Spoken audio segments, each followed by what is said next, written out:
Kung may pinipili ba daw ang Diyos na bigyan ng biyaya,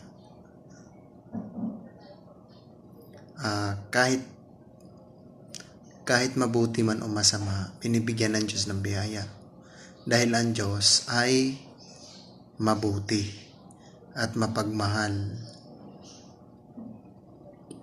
Mas lalong binibigyan niya ng biyaya ang mga mas mabuti. Pero binibigyan rin naman niya ng biyaya kahit na masama para ilayo kay Satanas.